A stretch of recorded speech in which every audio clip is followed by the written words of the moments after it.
જુઓ મહુવા પંથકમાં ભારે વરસાદ છે. વીજળીના કડાકા ભડાકા સાથે વરસાદ થયો. મોટી વડાળ નજીક પવન સાથે વરસાદ જોવા મળ્યો હતો, જેના દ્રશ્યો ટીવી સ્ક્રીન પર.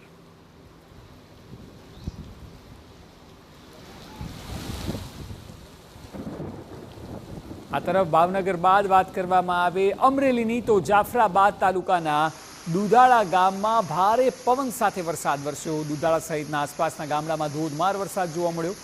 ગરમી અને બફારામાંથી લોકોને રાહત મળી છે. અને આમ પણ ગુજરાતમાં આપણે જોઈએ એક પેટર્ન મુજબ તો સૌરાષ્ટ્રમાં સૌથી વધારે વરસાદ પડતો હોય છે. સૌરાષ્ટ્રમાં જ આજના દિવસમાં વરસાદ જોવા મળ્યો. ભાવનગર અને અમરેલીમાં સાવરકુંડલા ગ્રામ્યના આ દ્રશ્યો કે જ્યાં વાતાવરણમાં પલટો આવ્યો.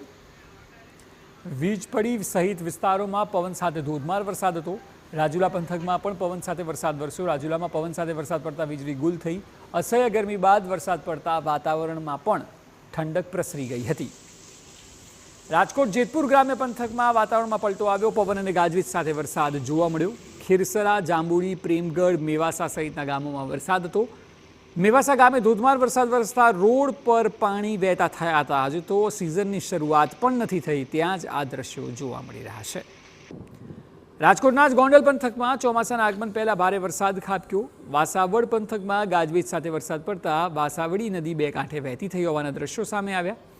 પ્રથમ વરસાદમાં જ વાસાવડી નદી બે કાંઠે વહેતી થઈ. ઉપરવાસમાં ભારે વરસાદને લીધે નદીમાં નવા નીરની આવક થતાં પૂર આવ્યું.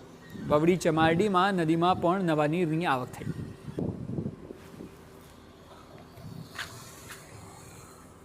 આપણે જોયું તે મુજબ